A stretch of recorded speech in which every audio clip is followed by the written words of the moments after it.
Carta aos Hebreus, capítulo 6, do versículo 13 ao versículo 20. O título deste texto é A Imutabilidade da Promessa de Deus. Ou seja, a promessa de Deus não muda, ela se muda. Diz assim a palavra do Senhor: pois quando Deus fez a promessa a Abraão, visto que não tinha ninguém superior por quem jurar, jurou por si mesmo, dizendo: certamente te abençoarei e te multiplicarei. E assim, depois de esperar com paciência, obteve Abraão a promessa. Pois os homens juram pelo que lhes é superior, e o juramento, servindo de garantia para eles, é o fim de toda contenda. Por isso, Deus, quando quis mostrar mais firmemente aos herdeiros da promessa a imutabilidade do seu propósito, se interpôs com o juramento, para que, mediante duas coisas imutáveis, nas quais é impossível que Deus minta, forte alento tenhamos nós, já corremos para o refúgio, a fim de lançar mão da esperança proposta, a qual temos por âncora, da âncora da alma, segura e firme, e que penetra além do véu, onde Jesus, como precursor, entrou por nós, tendo sido tornado como sacerdote para sempre, segundo a ordem de Melquisedeque. Oremos ao Senhor. Meu Deus e meu Pai, muito obrigado pela primeira parte dessa liturgia, desse culto, onde nós louvamos o Teu nome, podemos cantar, ler Tua palavra, contribuir com a Tua igreja, com a obra missionária. Mas agora, Deus, chegou a hora da ministração da Tua palavra. E Tu nos conheces muito bem, sabe que nós necessitamos da intervenção do Teu Espírito em nossa vida. Nós precisamos de que Tu intervenhas com Tua graça, com misericórdia, para falar ao coração da Tua igreja que está aqui reunida nessa noite. Fala, Deus, conosco, usando a Tua palavra, usando a Tua misericórdia, o Teu poder, em nome de Jesus. Amém. Glória a Deus.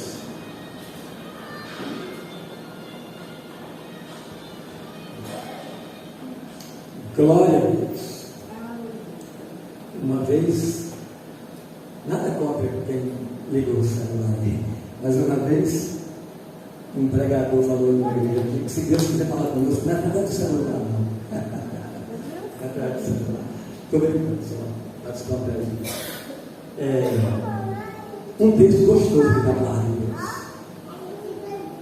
Um texto maravilhoso que, depois de estudado, depois de ser meditado, depois de ser minuciosamente examinado, nos trará uma segurança maravilhosa num tempo tão difícil, num tempo tão controverso, num tempo tão fora do contexto em que vivemos. O título do texto já disse: a imutabilidade da promessa de Deus. Ou seja, em nenhuma circunstância a promessa de Deus muda. A promessa dos homens muda. A promessa dos políticos muda. A nossa promessa às vezes muda. Mas a promessa de Deus, a Bíblia diz que é imutável. Deus garante aquilo que nos promete. Ele garante, a Bíblia diz que Ele garante. Ou seja, a promessa de Deus é uma esperança nossa, uma esperança que nós temos no Senhor Jesus Cristo, vem das promessas de Deus, promessas que Ele faz para nós. Ele nos promete, e são muitas promessas. Por exemplo, às vezes nós estamos assim, sem norte, ou sem rumo. Deus diz assim na sua palavra: vinde a mim, todos que estáis cansados, sobrecarregados e oprimidos, e eu vos aliviarei. Olha uma promessa maravilhosa. Vinde a mim, façam uma aliança comigo, ao invés de ficar dando murro, ponta de faca, ao invés de ficarem andando em círculo, sem rumo. Vinde a mim, todos que estão cansados, sobrecarregados, atribulados, desesperançosos, vinde a mim, e a promessa está aqui, ó, e eu vos dou alívio. Quer ver a promessa? Tomai sobre vós o meu jugo, aprendei de mim que sou manso de coração, e encontrareis descanso para a vossa alma. Em um texto só já vimos duas promessas. Se nós obedecermos a palavra de Deus, nós seremos mais que abençoados, seremos bem-aventurados, mais que felizes. Está aqui na palavra. E o primeiro ponto que eu quero ressaltar aqui é o seguinte: esperança é ter convicção nas promessas do Senhor para nós. Esperança é isso. Esperança é ter convicção. Convicção é certeza. Oh Deus, muito obrigado.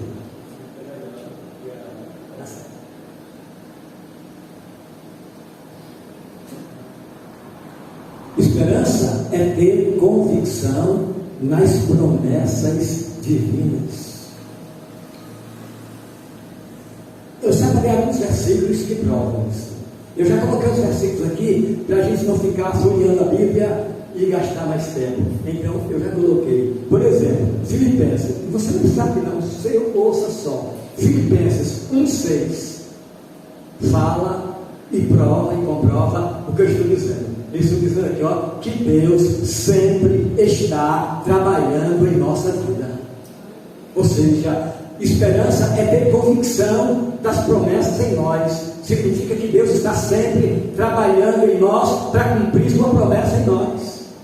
E aqui em Filipenses, capítulo 1 e versículo 16, diz assim, ó: tendo por certo isto, mesmo que aquele que em vós começou a boa obra, a aperfeiçoará no dia de Jesus Cristo. Aquele que começou a boa obra trabalha todos os dias da nossa vida para aperfeiçoar a sua boa obra em nós. E a melhor obra que Deus começou em nós, Ele já terminou. Qual foi? Salvação da nossa alma. Nós estávamos perdidos. A Bíblia diz que a gente andava perdido rumo à perdição eterna. Perdidos aqui momentaneamente, rumo à perdição eterna. Aí Deus olha, a Bíblia diz que Deus vê seu povo caminhando a passos largos de perdição. Fala: Jesus, meu filho, vem cá, por favor. Olha lá, nossa criação. Olha lá aqueles que nós criamos com tanto zelo, aqueles que nós criamos com as nossas próprias mãos. Como estão? Olha lá.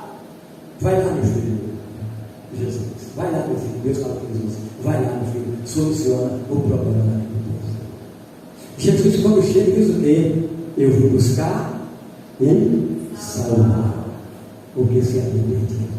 Quem foi que estava perdido? Eu. Você, nós dois. Desde o momento em que Eva pecou e Adão seguiu no pecado, nós fomos destituídos da graça, nós fomos colocados para fora do jardim da comunhão. Ali era decretada a nossa perdição. Mas Deus é Deus misericordioso e não quer que ninguém se perca. A Bíblia diz que Deus não tem prazer em que o homem, quando ele fala homem, generalizando, homem ou mulher, Deus não tem prazer que o homem, como humanidade, se perca. Então ele manda Jesus aqui nesse mundo para salvar a minha vida. Mas eu preciso entender o seu projeto. Eu preciso entender o plano de Deus para mim. Porque, certa feita, eu entendi assim, talvez alguém aqui entendesse assim também. Bem, eu nasci, cresci, estou aqui. Um dia Jesus morreu, vamos salvar, está tudo pronto. No dia que eu morrer, vou lá para riba. Não é automático, não. Não é automático, não. Se fosse, era só apertar o botãozinho e aí a coisa fluía, mas não é desse jeito, não. Deus dá ao ser humano a condição de se voltar para Ele. Nós nos perdemos no Éden e Deus agora nos esclarece: retornai para mim e eu me tornarei para vós outros. É desse jeito que isso funciona. Deus ainda salva até hoje, vai salvar até o dia que Jesus voltar. Mas nós precisamos entender que eu preciso, você precisa, todo ser humano precisa tomar uma posição. Não é esperar o dia que eu morrer, aí sim, os anjos vêm aqui, me pegam e levam para lá. Pode ser bem que aconteça. Mas não é assim que funciona. Então olha aqui, Deus sempre está trabalhando em nossa vida. E a Bíblia diz no Salmo 145 e no versículo 9 que Deus é bom para todos.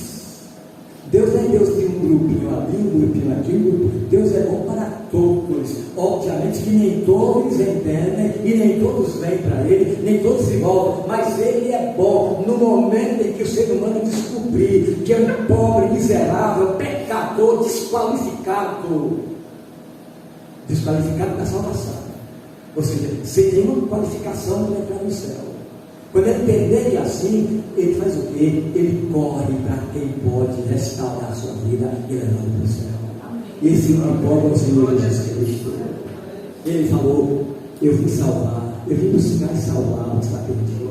E a raça humana se perdeu toda quando saiu do Éden, quando pecou lá no pecado, Adão e Eva pecaram lá no Éden. Aí eles, a raça humana toda sofreu aquelas consequências. Mas o céu está aberto para todos que se arrependem de seus pecados e se dobram diante de Jesus. Para todos. Então Deus está trabalhando. Outra coisa maravilhosa que a gente descobre aqui, Deus sempre protege aqueles, Deus sempre protege aqueles que vêm para Ele, que se voltam para Ele. Todos aqueles que se voltam para Deus têm proteção de Deus. Olha o que o apóstolo Paulo escreve na segunda carta que ele escreveu a Timóteo, um dos seus filhos na fé, no capítulo 1 e no versículo 12. Olha o que ele escreveu: por cuja causa padeço também isto, mas não me envergonho, porque eu sei em quem tenho crido, e estou bem certo que é poderoso para guardar o meu depósito até o dia final. Eu sei em quem tenho crido, e estou bem certo que Ele é poderoso para guardar a minha vida. Quando Ele fala guardar o meu depósito, é guardar a minha vida até o arrebatamento, ou até o dia que nós saímos aqui desse mundo. Nós somos protegidos pelo Senhor. O mundo pode estar de cabeça para baixo, o mundo pode estar em crise, pode acontecer o que acontecer, mas nós temos proteção do Espírito Santo de Deus na nossa vida. Eu não estou dizendo aqui que um ou outro evangélico não vai morrer, lógico que vai. Alguns vão morrer de acidente, outros vão morrer afogados, outros vão morrer matados, outros vão morrer morridos. Não, mas nós, enquanto estivermos aqui, temos proteção de Deus na nossa vida. A Bíblia está dizendo isso. Timóteo está falando, Paulo está falando para Timóteo aqui: Timóteo, sabe o que acontece, meu filho? Eu sei em quem tenho crido, eu sei, e nós também sabemos em quem temos crido. Eu tenho crido do Senhor Jesus Cristo, e você também do Senhor Jesus. Mas tem gente que não crê no Senhor Jesus, crê em tudo que acontece, crê em filosofia, crê em ideologia, crê nisso, crê naquilo outro, mas não acredita a Jesus. E aqui, eu sei em quem tenho crido. E ele diz assim, e estou bem certo que o que eu creio é poderoso para guardar a minha vida até o dia final. A minha vida está guardada, e a tua vida também está guardada nas mãos do Senhor Jesus. Coisa gostosa. Por isso, eu disse que quando a gente analisar o texto aqui da palavra, a gente vai ver que a nossa esperança, a nossa convicção nas promessas de Deus tem raiz. Tem raiz. Tem raiz porque a gente tem convicção do que a palavra de Deus está dizendo. Eu estou falando que agora esperança é ter convicção das promessas. Primeiro a gente viu que aqui Deus sempre está trabalhando conosco, trabalhando em nossa vida, em nosso favor. Segundo o que nós vimos aqui, Deus sempre está nos protegendo. E agora, Deus sempre supre nossa vida com as suas promessas. Deus sempre está nos suprindo. Ele prometeu nos suprir e sempre está nos suprindo. Ele prometeu, ele cumpre o que a sua palavra diz. Eu posso não ter o que gostaria de ter. Gostaria de ter helicóptero. Falei assim, não fosse expressão, não gostaria não. Porque eu não sei dirigir nem bicicleta ou pilotar um helicóptero. Bicicleta eu aprendi, mas eu esqueci. Eu gostaria de ter. Não sei. Eu posso não ter o que eu gostaria de ter. Gostaria de ter uma fazendona, um riozão bem gostoso, com as árvores assim muito bonitas, pelo armar uma rede ali, e ficar balançando. Eu sei que muita gente aqui gostaria. A gente não tem uma fábrica nacional, mas pelo menos a rede eu tenho. Rede alguns aqui tem. Eu posso não ter o que eu quero, mas eu tenho o que eu preciso. Nós temos o que nós precisamos. Mas eu estou precisando que você não tem. Talvez é porque eu preciso de verdade. Talvez com o que tem, sobrevive. Porque muita coisa que a gente pede a Deus é para ostentar. Muitos pedem para ostentar. Mãe, eu quero um celular tal, porque minhas colegas têm. Eu quero um celular, não precisa de última geração não, que é o último que saiu ainda, mas da penúltima. Eu quero um celular assim. Por quê? Porque minhas colegas têm. E eu não tenho. Você tem celular? Tem. Está funcionando? Tá. Você tem WhatsApp? Tem. Você tem Facebook? Tem. Você tem Instagram? Tem. Você tem mais não sei o que? Tem. Tudo, celular, tudo. E por que você quer outro? Porque minhas colegas têm. Nós tentar. Eu sei que ter um celular bom é bom. Mas se não tiver bom, não tem igual o meu. E quando eu quero ligar para mim, eu ligo, ela me atende. O meu custou para 600 contos, várias prestações. E não é velho não, tem uns 4 meses. E é de 128. Está me servindo. Agora, se eu quiser um daqueles bem carão, chego lá na loja, quanto é? É tanto. De 24 em 24. No cartão. Toma aqui. Eu vou ter dificuldade para pagar.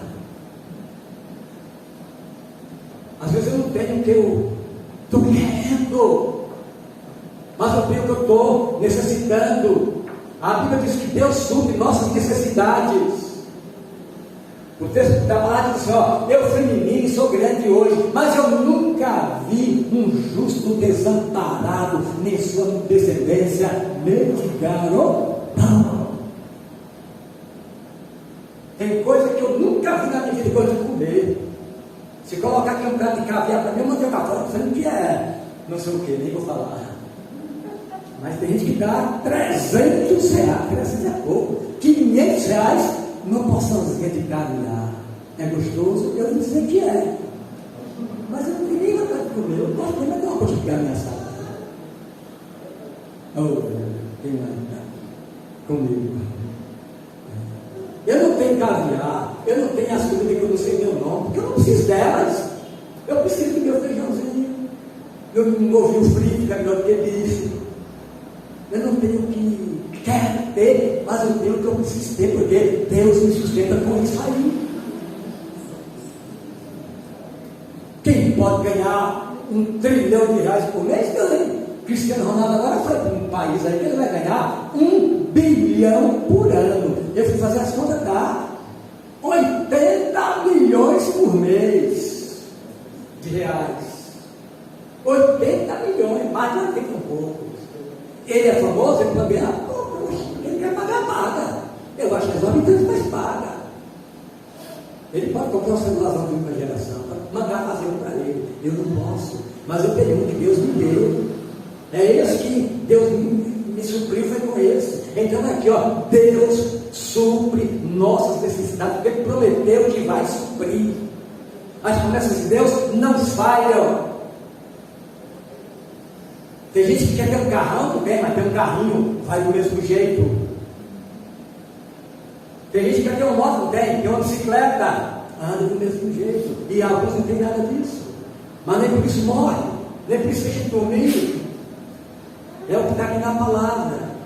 Deus sempre supre nossas necessidades com a sua palavra.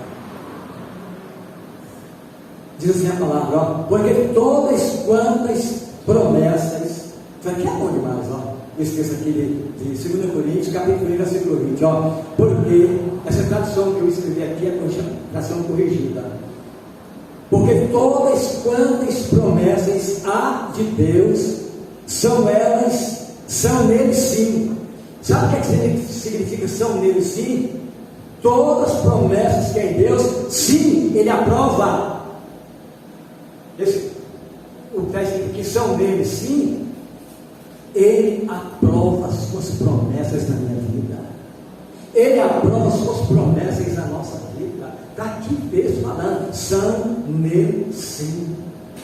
Estão em Deus sim. Estão aprovadas por Deus sim. E por Ele, são aprovadas por Ele, o amém para a glória de Deus por nós.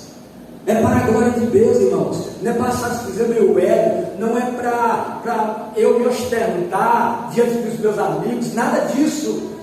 Isso desagrada a Deus. O que agrada a Deus é uma vida de comunhão com Ele, é uma vida de obediência à Sua palavra, é uma vida contrita com o Senhor, é uma vida amiga do Senhor Jesus Cristo.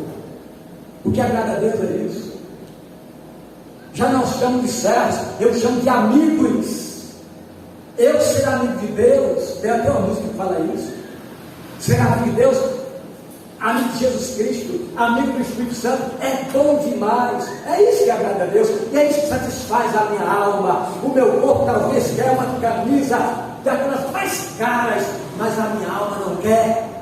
A minha alma satisfaz com aquilo que Deus dá para ela, para cobrir o meu corpo.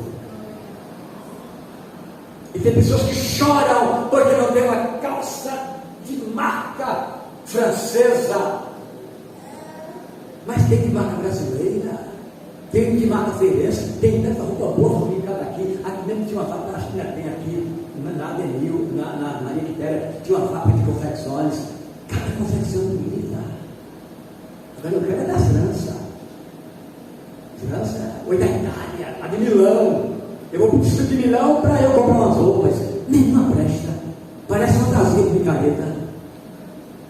a boa, mesmo a roupa boa, esse vestido aqui que elas me vestiram, esse ela veste, sossegado, vem para a vida, louva a Deus, exalta a Deus, glorifica a Deus e volta para casa abençoada. Mas a gente quer ostentar. Deus cumpre sua promessa na nossa vida, doando para nós o que Ele quer, não é o que eu quero, porque entre Ele e Deus a vontade que prevalece é a dele, nem a minha, nem a tua, nem a de ninguém. A vontade que prevalece é a vontade de Deus. E todo mundo, todos os habitantes do mundo, os 8 milhões de habitantes do mundo falam isso. Quando ora ou reza o Pai Nosso, seja feita a tua vontade. Quando ora o Pai Nosso, seja feita a tua vontade. Quando reza o Pai Nosso, seja feita a tua vontade. E quando a vontade tem que ser a minha? Porque tem gente que acha que a vontade de Deus é feita quando agrada para mim. Me agradou, é a vontade de Deus. Não agradou, não, foi roubo. Vamos seguir em frente, que a hora se avança.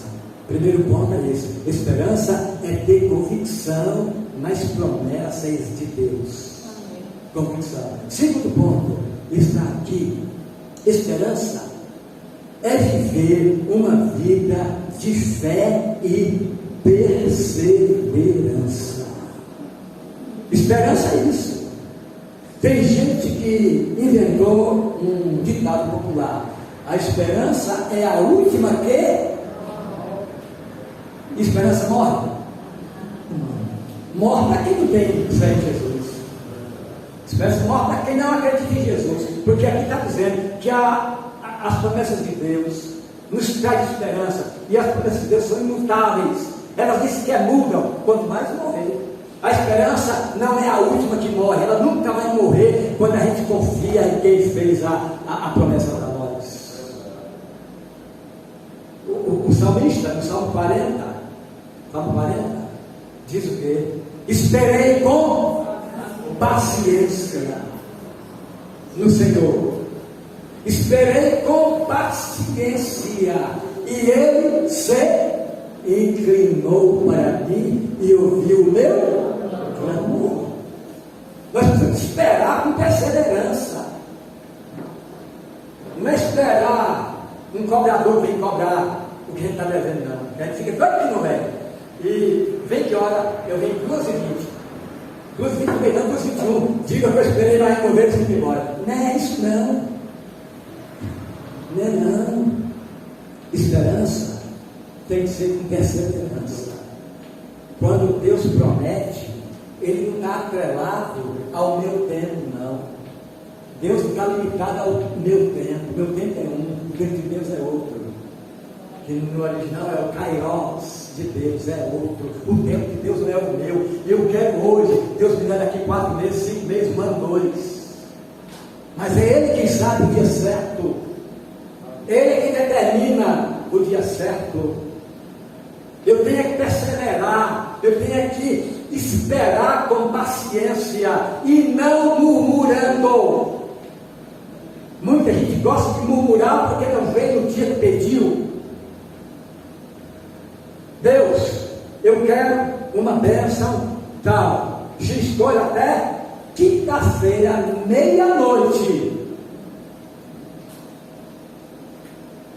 Tu não pode falar isso nem porque o empregado, porque ele é falho, pode ser que não cumpra isso. Falar isso para Deus, Deus não é meu empregado, não. Deus não é meu funcionário, não. Deus não é meu igual, não. Ele é chamado de Senhor, porque é superior a nós todos. O texto que fala, Ele jurou por Ele mesmo, porque não tinha outro melhor que Ele, outro superior a Ele. Nós começamos lendo isso aqui, ó. Ele jurou por si mesmo, porque, aqui ó, pois quando Deus fez a promessa a Abraão, visto que ele não tinha ninguém superior a ele, ele jurou por si mesmo. Jurou dizendo, certamente te abençoarei e te multiplicarei.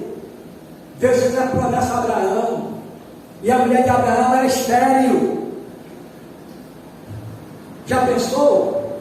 Que Deus é esse? Parece que está variando. Minha mulher estéril, Ele promete que a minha descendência vai ser grande. Foi ou não foi grande? Nós discutimos aqui na escola dominical a luta de Abraão, quando Deus disse: ó, meu filho, pega teu Isaac maior, vai lá para cima, faz lá no altar, bote lenha, bote Isaac em cima e sacrifica ele. Nós discutimos aqui na escola dominical. Deus falou isso para ele, para Abraão: pega, meu filho, Isaac, vai. Até alguém falou assim: Abraão nem sequer falou para a mãe de Isaac, para a mãe de Isaac não impedir. Foi. Fez o altar, colocou a lenha, colocou Isaac, levantou, vou chamar de punhal, você entende? Levantou o punhal. Quando vai baixando o punhal para sacrificar Isaac, qual foi a voz que ele ouviu? Não faças isso. Deus queria provar a fé de Abraão. Abraão podia dizer assim: não vou não. Tu me prometeu que eu vou ser uma grande nação. Está aqui na tua palavra, ó. Está aqui na tua palavra, ó. Pois quando Deus fez a promessa a Abraão, visto que não tinha ninguém esperou, jurou por si mesmo, dizendo: Abraão, certamente te abençoarei e te multiplicarei. Como é que tu vai me multiplicar se eu vou matar meu filho e minha mulher estéril? Tu me prometeu que eu ia multiplicar. Não, Abraão falou lá nisso. O que ele fez? Obedeceu rigorosamente tudo como Deus determinou. Quem manda é Deus. Ainda que eu não goste, ainda que tu não goste, quem manda é Deus. Quem manda na minha vida não sou eu. Paulo fala: já não sou mais quem vive. Quem vive. Cristo vive em mim. Quem manda em nós é Deus. Quem manda em você, quem manda em você, quem manda em você é Deus. Não adianta querer determinar para Deus. Eu te determino Deus. É até 4 de manhã, é até 4 de tarde, é até isso, é até aquilo. Eu determino a tua cabeça. Para com isso, paremos com isso. Quem manda na nossa vida é Deus. Ele é quem sabe. E aqui o texto está dizendo claramente que eu não devo contender com Deus e nem contestar a sua palavra. Nós não devemos entrar em contenda com Deus, porque não agradamos do que Ele falou conosco. Ele é o Senhor e nunca fez nada errado e nunca vai fazer. E felizes são aqueles que obedecem o seu comando, a sua ordem e a sua doutrina. Então está aqui na palavra de Deus. Esperança é viver perseverando, ainda que tudo seja contra. A Bíblia diz que Abraão perseverou contra a esperança, contra a promessa que Deus tinha feito. Mas perseverou. Deus tem uma promessa, Deus cumpre. Eu estou dizendo que Deus vela para cumprir a sua promessa na nossa vida. É isso que o texto da palavra está nos mostrando. Ou seja, devemos enfrentar com firmeza todo tipo de oposição. Não estou falando de oposição política, nem saber de política agora. Devemos, no dia a dia da nossa vida, no nosso cotidiano, devemos enfrentar com firmeza e perseverança todo tipo de oposição que aparece para nós. Se Deus nos prometeu, o inimigo vai mandar obstáculos. Se Deus falou conosco que vai acontecer uma coisa assim conosco, na sua palavra Deus fala assim: ó, isso, o inimigo vai mandar obstáculos. Mas aqui, ó, devemos enfrentar, não é fugir dos obstáculos, é enfrentá-los com muita firmeza. O apóstolo Paulo escreve aos Coríntios, na sua primeira carta, no capítulo 15, versículo 58, ele diz assim: ó, portanto, meus amados irmãos, sede firmes e constantes, sempre abundantes na obra do Senhor, sabendo que o vosso trabalho não será em vão. Olha aí a palavra de Deus, Paulo, ungido de Deus. falando aqui conosco: olha, meus filhos, Deus prometeu? Prometeu. Então eu vou dar aqui uma palavra para vocês, porque vai aparecer coisas aí, vão aparecer coisas que vocês não vão entender, mas eu vou dar uma palavra aqui, ó: sede firmes. Ele chama de meus amados irmãos, sede firmes e constantes. Não é ser firme hoje, amanhã não, firmes e constantes. E ele diz mais, ó: sempre abundantes na obra do Senhor. Ou seja, ele fala assim, ó: seja firme e não pare de trabalhar para Deus. Sempre abundantes na obra do Senhor, sabendo que o vosso esforço, sabendo que o vosso esperar, sabendo que o vosso trabalho não será em vão. Deus está atento para tudo o que você está fazendo em obediência à sua palavra. É isso que Paulo está nos dizendo aqui, ó. Nós devemos louvar a Deus, devemos enfrentar todo tipo de oposição, qualquer tipo de oposição, enfrentar com certeza. Principalmente oposição espiritual, aquelas que vêm para acertar a nossa vida espiritual, aquelas coisas que o inimigo manda para nos afastar de Deus, para nos esfriar na fé, aquela vontade de não ler mais a Bíblia. Mas tem tempo que ele não quer ler de jeito nenhum. Vontade de orar, não estou tendo, meu Deus do céu, estou tendo vontade de orar, não. Ora, vocês oram por mim aí, eu estou tendo uma vontade, não.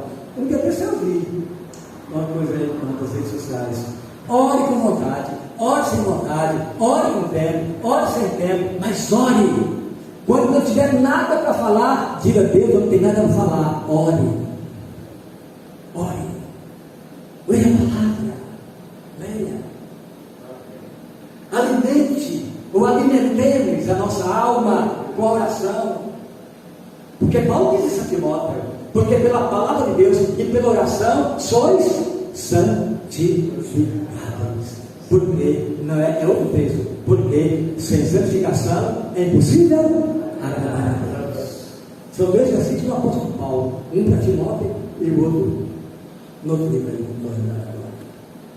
Sem santificação é impossível agradar. Então ele fala a Timóteo, é através da palavra e da oração que nós somos santificados. Não é através de oba-oba, não é através de tudo, não é através de gritaria, não é através de promessas falsas, não, Timóteo. É através de uma vida ilibada com o Senhor Jesus Cristo.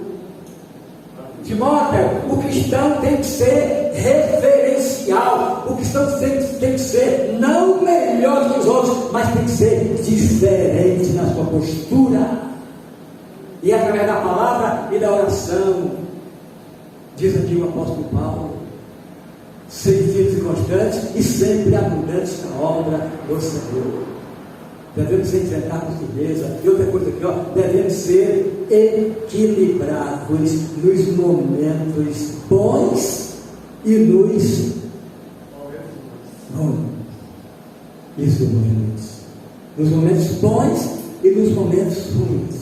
Devemos ter equilíbrio, porque no momento bom a gente é um espetáculo, no momento bom a gente é o melhor de todos, todo mundo nos elogia, todo mundo passa a mão na cabeça, todo mundo dá abraço, e nos momentos difíceis devemos ter equilíbrio. A promessa de Deus nos manda ter equilíbrio em todos os momentos da nossa vida, não é só no dia de primavera, não. Dia de inverno, não é nas estações, não é aqui no contexto da primavera, aqui é no cheiro das flores. No inverno é a escuridão do tempo.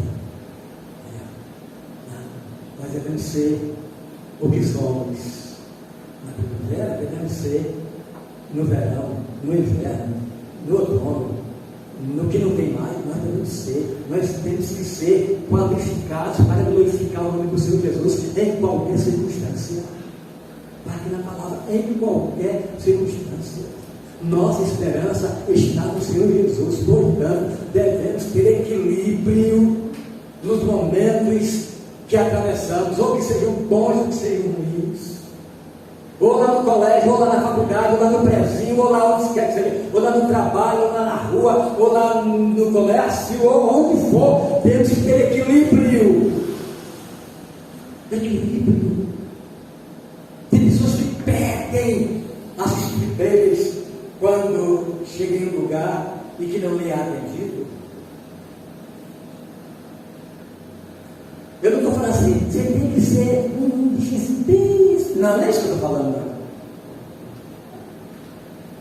Porque eu fui certa feita em um lugar, em uma instituição pública, chegou lá, você não vou lhe atender, não. Eu não sei, por que você vai me atender? Por que não vou lhe atender?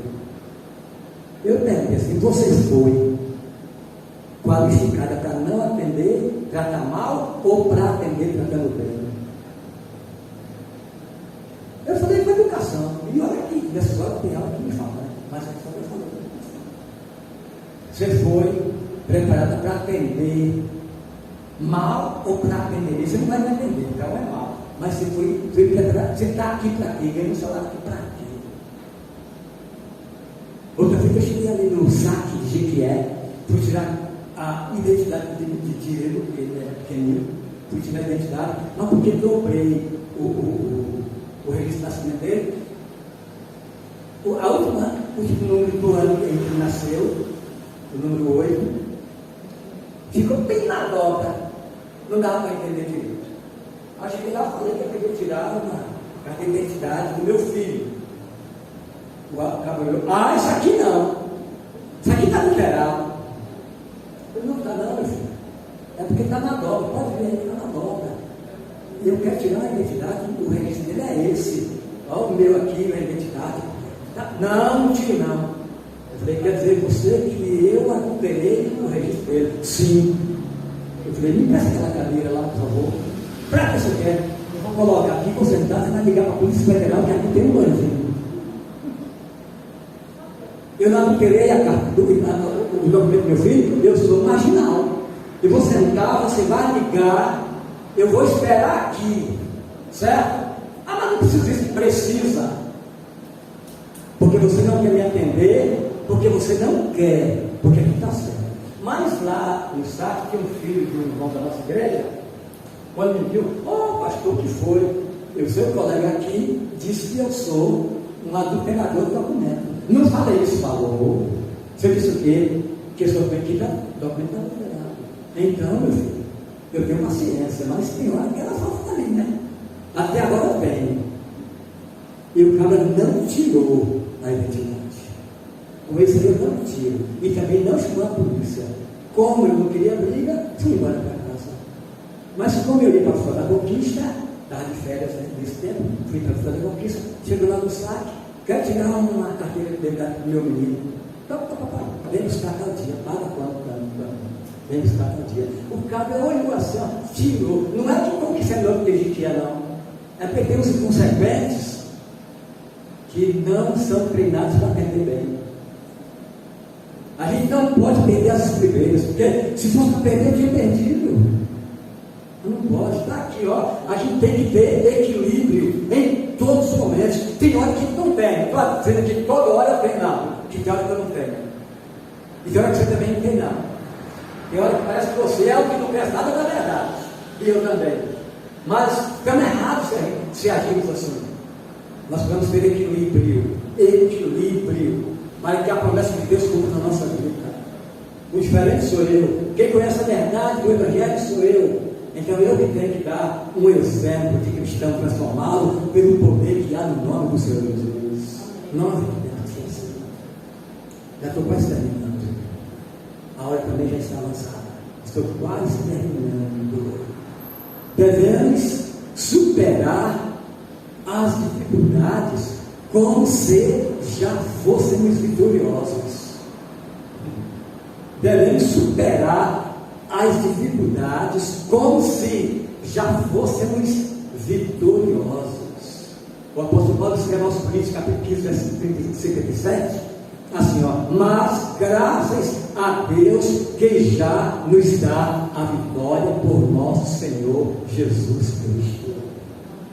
Graças a Deus que nos dá a vitória vitória por nosso Senhor Jesus Cristo. Eu estou dizendo que Deus tem promessas para nós e elas não falham, mas eu preciso ser obediente a Ele. E se nós formos obedientes a Ele, vamos esperar como se já fôssemos mais que vencedores, como se já fôssemos vitoriosos, porque a Bíblia está dizendo aqui claramente, 1 Coríntios, capítulo 15, versículo 27, mas graças a Deus que nos dá a vitória por nosso Senhor Jesus Cristo. Já falei duas coisas aqui, ó. Primeiro, a esperança é ter convicção das promessas de Deus para nós. Segunda coisa, esperança é viver uma vida de perseverança. E a última coisa que eu vou mostrar aqui é: esperança é a base da firmeza na vida de um cristão que louva a Deus. Esperança é a base da firmeza na vida do cristão que louva a Deus.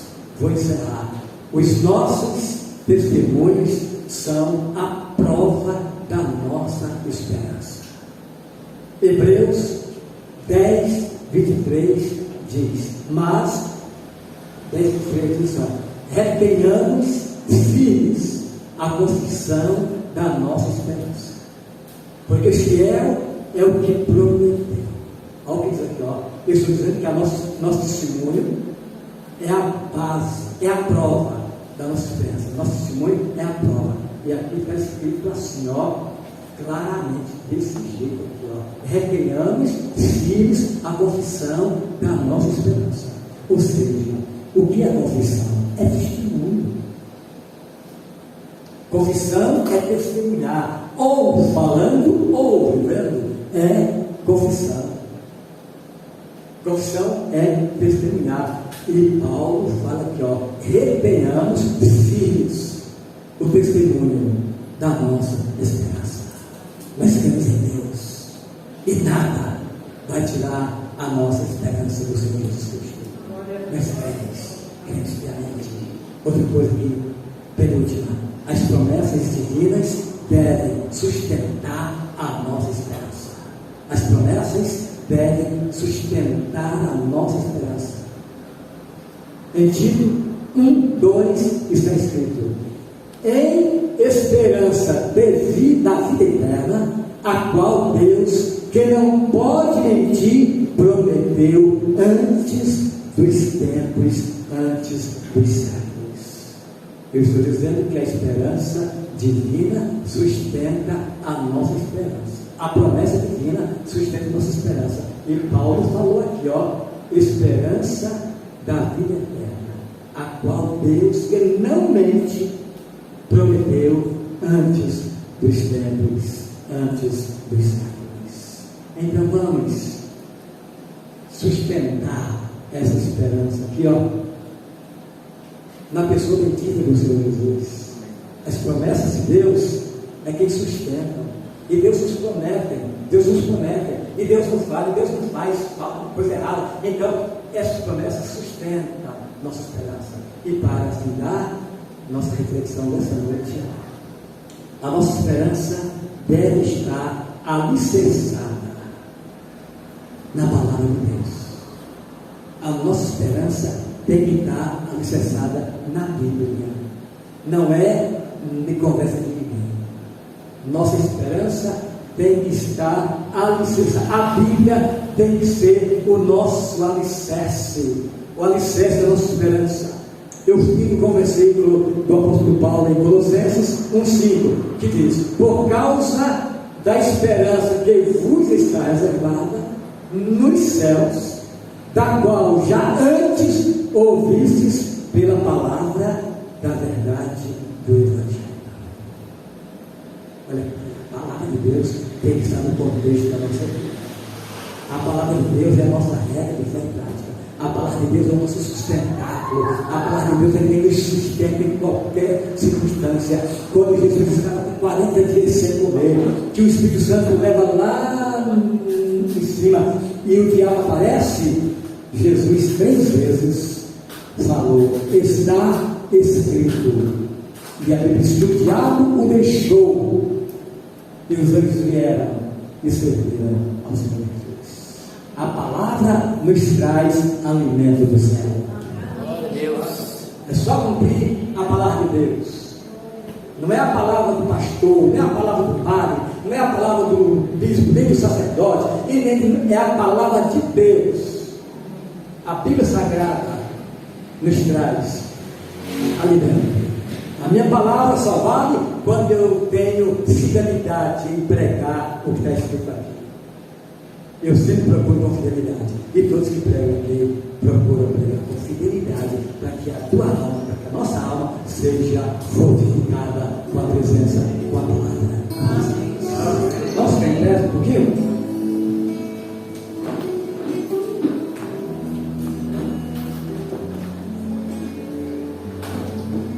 Vamos orar, agradecidos a Deus pela sua palavra, pela sua promessa e pela confiança que Ele coloca no nosso coração. Vou pedir ao nosso irmão presbítero Robson Barbosa que seja orando.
Glória a Deus.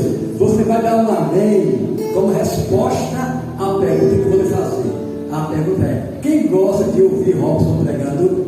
Amém. Você não entendeu? Quem gosta de ouvir Robson pregando? Amém. Entendeu agora? Robson vai pregar domingo, viu? Robson é uma maravilha quando está pregando. Quando está pregando não, né? Todo dia, mas prega e alimenta a nossa alma. Quando o domingo que vem, se Jesus permitir, Robson estará ministrando para a glória de Jesus. Mas quando nós teremos culto, culto gostoso, a princípio, a primeira parte de oração, a segunda parte de exposição da palavra, de 7h30 a 8h10, oração, daí até 8h45, 15h09, exposição da palavra de Deus. Quarta-feira. Quinta, 6h30, as irmãs estarão aqui orando. Você pode vir orar se você quiser também orar com elas. Feche os olhos para nós encerrarmos. Agradecemos a todos que aqui estão, que vieram louvar a Deus conosco. Vamos orar, agradecidos a Deus, porque Deus é um Deus maravilhoso e que merece todo o nosso louvor, toda a nossa adoração. Oremos. Pastor Ari é quem estará orando e eu estarei pedindo a bênção apostólica. Pai, nós te louvamos nesta noite maravilhosa, passando na tua presença, onde podemos cantar, louvar o teu nome, ouvir a tua palavra, buscar teu alimento, Senhor. E que esse alimento seja fortalecido, Senhor. Dê uma semana de bênção para o povo, semana de vitória. Ó Deus, Pai, com todo nome seja glorificado em tudo que nós fazemos, Pai. Leva-nos com paz, dá uma noite abençoada, guardando e protegendo o teu povo. Deixa nós te agradecer o povo todo, em nome de Jesus. Aleluia. E agora, queridos, que a graça e paz do Senhor Cristo, nosso Salvador, o amor do nosso Pai amado e eterno, a comunhão, as consolações, direção, dons e frutos do Espírito Santo de Deus, sejam com todos os dias do sempre, e que todos digam amém.